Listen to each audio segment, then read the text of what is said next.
So, hi, nice Hi there. call. Um, my name is Kate Fitzgerald, and I work with Mary, as you know. And I am recording this. Is that all right with you? That's perfectly fine. Wonderful. Okay. So, tell me, who are your clients? Well, that's quite a variety. So Okay. I've worked with victims of sexual abuse. I've worked with active duty soldiers, veterans, college students who get overwhelmed with stress and everyday living, um, and just the general public. People who are interested in learning how to manage their nervous systems better through using TRE. Terrific. How long have you been working with TRE? Oh, at least a decade. Um, the last 7 or 8 years, much more active with it, particularly with teaching people who want to become certified providers, taking them through a training process so that they eventually can demonstrate competency to be able to teach TRE to individuals or groups. That is really fascinating. Um, well, let's see. Okay, so do you have certain areas of specialty? Excuse me, Kate? Do you have certain areas of specialty that you work with? You have a broad variety of clients, but so that probably is the same kind of thing as. A, a lot of folks have trauma. So I'm a licensed professional counselor in the state of Colorado. I'm Mhm, also EMDR certified. And of mhm. course, I also use tension and trauma releasing exercises as a trauma reduction tool. So often people who come to me have some history of maybe an individual trauma, like a shock trauma, as they might call it, or they may have early developmental trauma, things that happen to them on an ongoing basis in an unsafe living situation when they were younger. Mhm. Okay. Let's see. What do you think sets you apart in your work from other therapists? Oh, I don't know. Well, if we're talking about TRE, Mhm. many therapists don't have access to this tool, and I find it to be a really helpful way uh, of helping people learn how to self-regulate, which means they to learn how to not go into states of high arousal or to disconnect from the present, that they can function within what we call a window of tolerance, that we widen that window and they're able to function in a more efficacious way. So probably using TRE would be the thing that probably sets me apart from a lot of licensed therapists. Yes, Mary is a huge proponent of it, and of course, looking for ways to get the word out there to more people, therapists and the general public. And so that's why I really appreciate being able to talk to you about it today and getting more information on it. So any way that we can help, get that out. Wonderful. Let's see. So how are you working with clients during the quarantine or the training part of it? How is it Well, changing now, your. great question, Kate. Now it's all online. That's not been a difficult transition to make because when I work with folks who want to become certified providers, they are rarely here in Colorado where Ah, I can access them face to face. So most of my supervision of people who are working with individuals or with groups is done over some platform, video conferencing platform.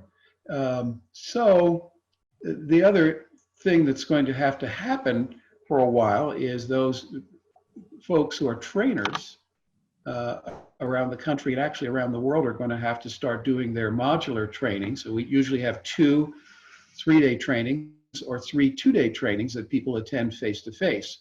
So what we're doing now is figuring out how to teach TRE safely to people who want to become certified providers via video conferencing. Yeah. It'll be a challenge Yeah. because you can't see as much of what's happening as someone's body tremors over, a computer as you can experience face to face. Right. Mm-hmm. Wow. Yes, that has become a challenge. Wow. Well, let's see. So, in my notes, it says that you have certified the Longmont, Colorado College. I'm not really sure what that means. Is the whole college certified, or do you teach a class through there? How is that? Oh, I think that's probably a miscommunication. Oh, I work part-time at Front Range Community College of Boulder okay. County as a counselor. And so I've seen many students over the last 2.5 to 3 years who want to learn TRE because their primary issue is them being anxious and overwhelmed because between the things they struggle with, keeping an apartment, right? Paying for utilities, working, going to school, sometimes taking care of children on top of that, tends to really create a great deal of stress. But I've also had veterans. We have a contingent of veterans who attend the college, and a number of them have come to learn TRE to manage the trauma they have experienced being in the military on long deployments.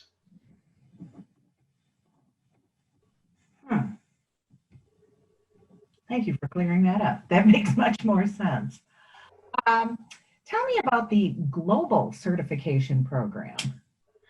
So the global certification program is basically pretty much like the North American trainer program.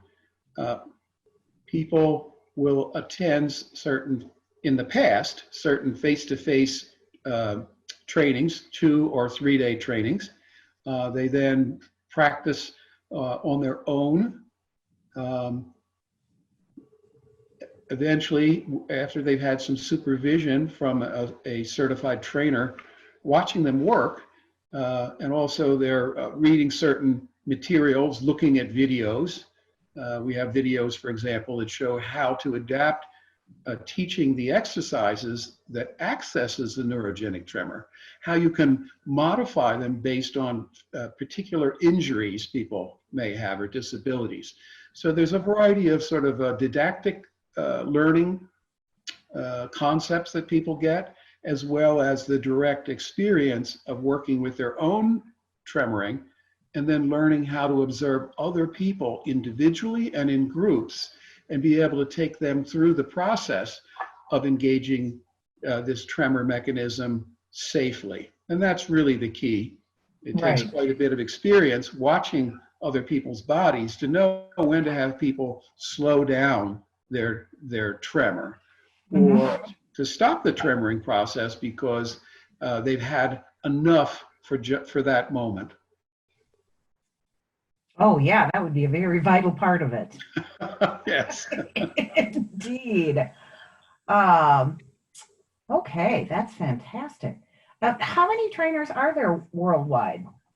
There are approximately 63 trainers, and they're on all continents. So there are folks in Africa. There's a contingent of trainers all over South America, Canada, United States, Europe, Asia. For example, there's a person who's working toward becoming a trainer, and he's been teaching TRE to school teachers in Singapore. Oh. So he gets teachers bought into the concept that they'll be better teachers if they learn how to manage their own nervous systems better. He also has worked with parents. So he says, okay, we come from an old school kind of tradition of being dictatorial, raising maybe we were raised that way as children. We don't want to raise our children that way anymore. If you learn how to calm your own nervous system and be in your social networking part of your brain, you'll have a better job responding to your children you're raising versus reacting to them. So he's got tremendous numbers of people who show up to the trainings because they can see how learning TRE is going to help them become either a better teacher or a better parent. So you see it being taught in all over the world. There's someone working with refugees from Syria. We have a trainer now in Nepal working with folks there. So it just keeps spreading all over the place. And finding new ways for it to be of use. That's wonderful. Yes. Terrific. Okay. Tell me about the inflatable ball that you invented. Oh, I didn't invent it, but what I did do is I noticed when I was working out at a recreation center a number of years ago, what's called a 9-inch fit ball, FIT, and they're usually blue. And I thought, well, what if I work with this? Because you could pull there's a plastic pin that keeps the air in, so you can quickly remove the pin to either add air or subtract it. So I began experimenting with the ball, placing it at first under my occipital ridge at the back of my head. And what I noticed is it would support my neck and shoulders so that they had a cushion of air to rest on, almost as if you're floating, so that when the tremors would move up the body and the head and neck would start vibrating, the fit ball would sort of accentuate the effect. Then I also discovered you could place it under other parts of the body, under the hips, shoulders, and I've never had one deflate.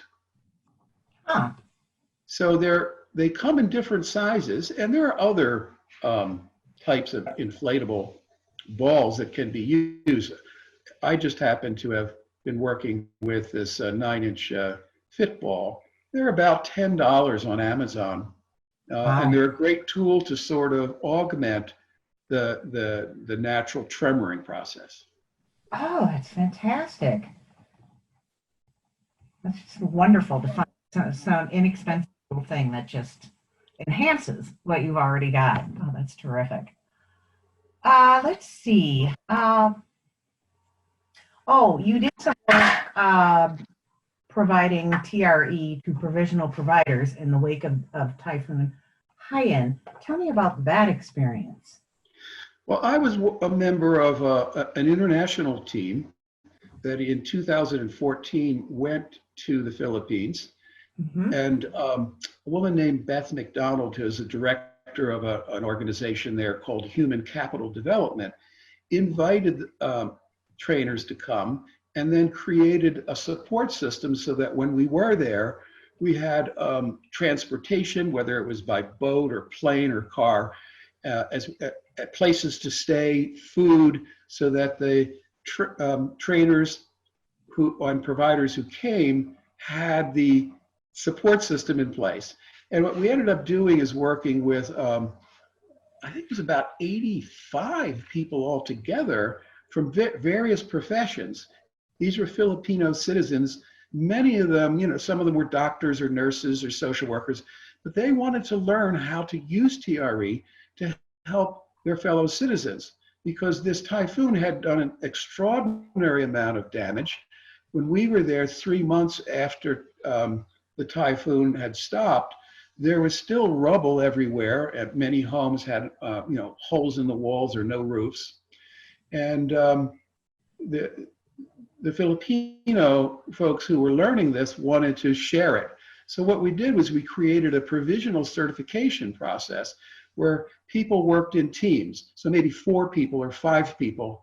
And the idea was that collectively, if someone got confused and didn't know what they were doing, somebody else on their team could step in and guide the process. So this worked very well.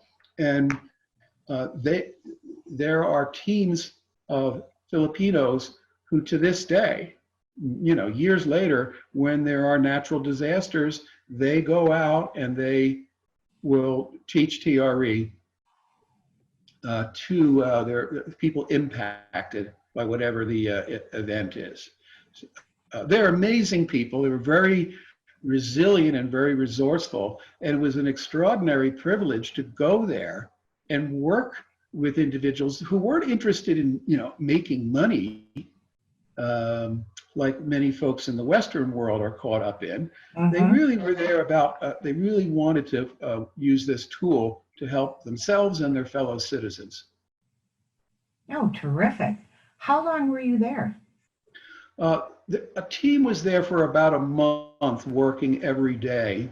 And we split the teams up into smaller teams. So some people were traveling to certain provinces teaching.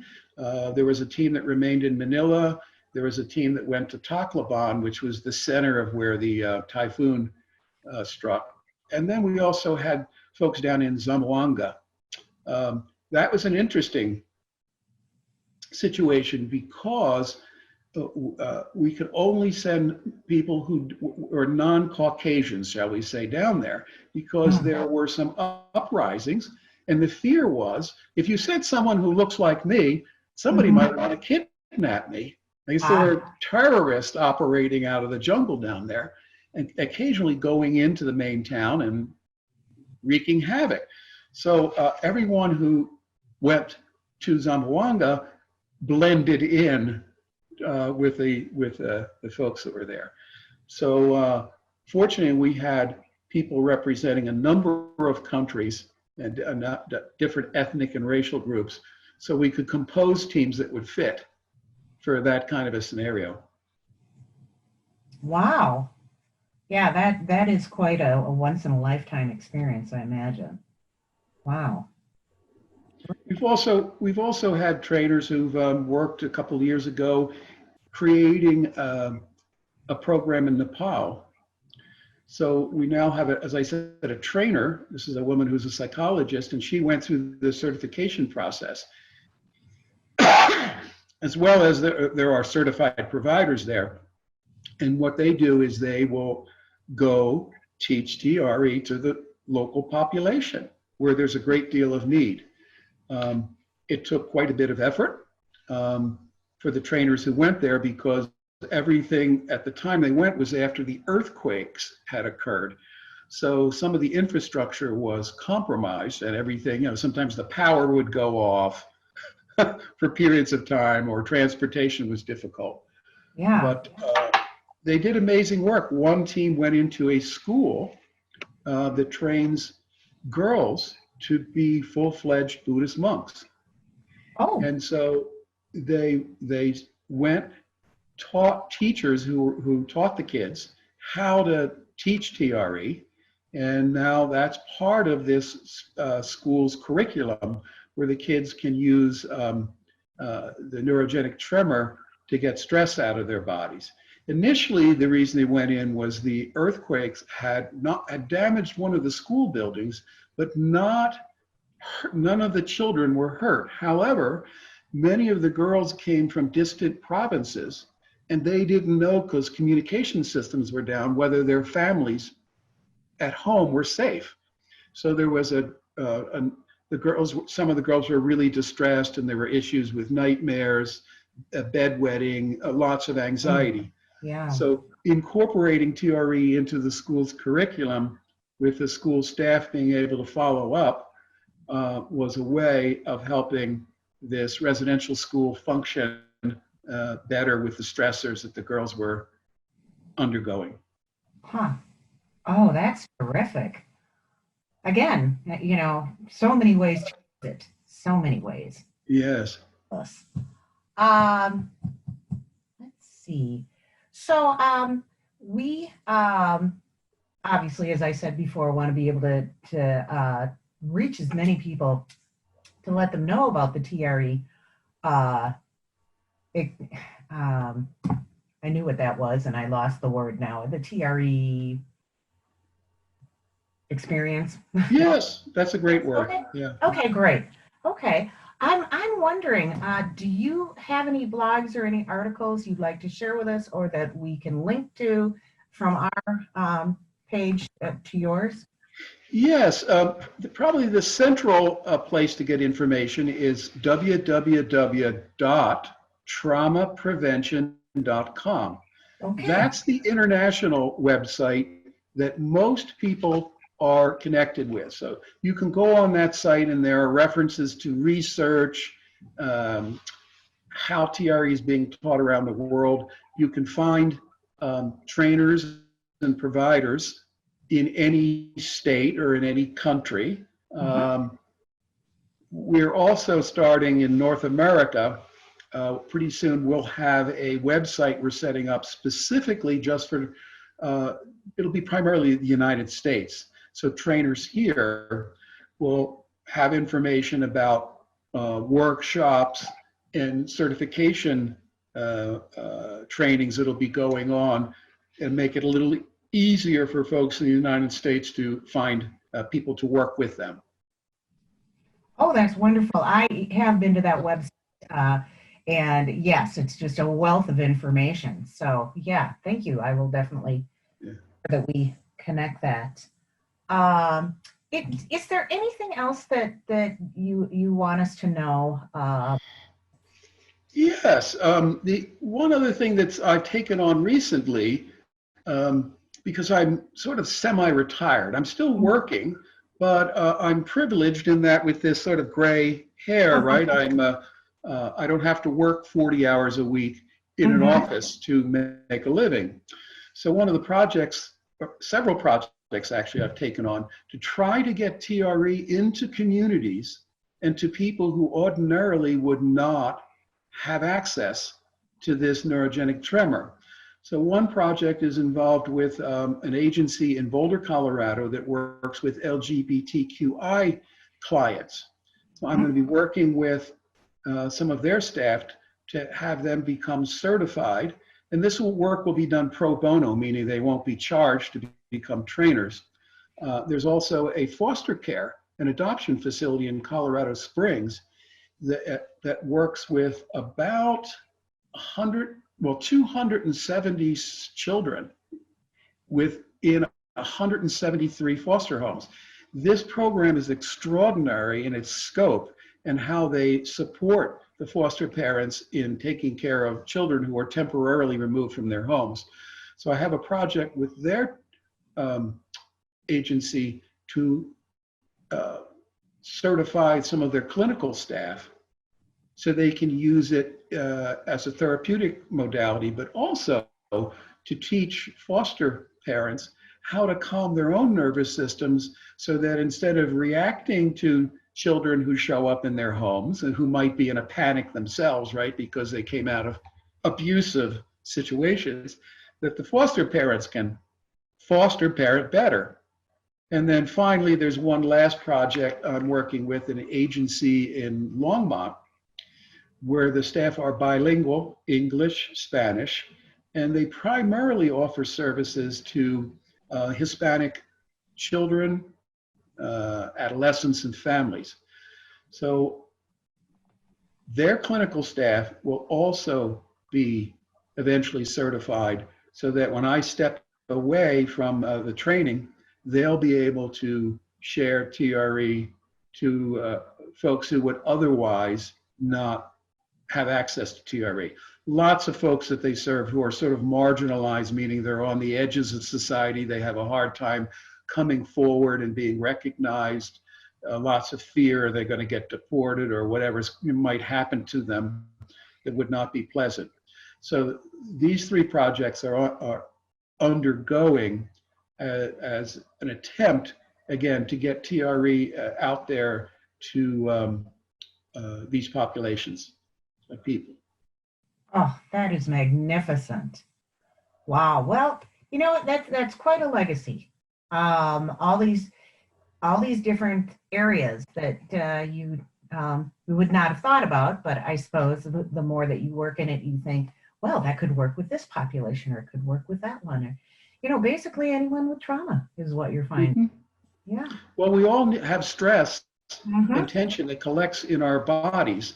Mm-hmm. And trauma aside, is set that aside, if people can get some of that stress and tension out of their bodies and they can become more relaxed and live in their bodies more easily, often the emotional stuff that's bothering them or their thoughts about what's stressing them out become less overwhelming. So almost anybody can learn TRE and learn to use it safely on their own. And that's what we certify providers for, both in this country and worldwide, which is how do you teach someone, whatever their background or experiences might be, how to work with this tremor in their own body safely. And a lot of that is about learning how to slow down, rest, and stop. So unlike some physical activities where more is more, with TRE, less is more. Meaning sometimes 3 minutes, 2 minutes of tremoring is enough for that person's nervous system. Unlike, let's say, yoga, where most folks go, well, I got to go do all of these postures for 45 minutes to an hour to get the benefit from it. With TRE, sometimes just a few minutes in the beginning is sufficient for the individual. And then as they learn to incorporate and work with it and befriend this tremoring process, they can go longer periods of time. And eventually it moves through the entire body, through the structure of the nervous system, and releases tension patterns all over. Wow. That's magnificent. Yeah. And I'm privileged to have learned this, Yes. this sort of healing modality and to be able to use it both to help myself as well as serve my fellow human beings. How did you first find out about it? A friend of mine who is a trainer here in Colorado who was working with soldiers introduced it to me, and I found it fascinating, and then I was off and running with it. Oh, that's magnificent. Well, terrific. We'd also like to add you to our directory. Is it all right that we use your email number information in case Yes. you? Terrific. Yes. Yes. And again, I've worked with people over the internet because this country is so big that I've had people contact me from other states, for example, and say, I believe I'll feel comfortable learning from you. And again, I've had enough experience working with it over the internet to be able to teach someone in a few sessions, sometimes 2 sessions, maybe 3, because I want to make sure they are familiar enough with it and when to slow down, rest, and stop, so then they can go do it on their own. Yeah. Okay. Wonderful. Well, Paul, I really have enjoyed talking to you. Thank you so much. Keep up the good work. Thank you, and thank you for the work you're doing also. Yes, thank you. All right. Well. All righty. Bye-bye now. Bye. Take care. You too.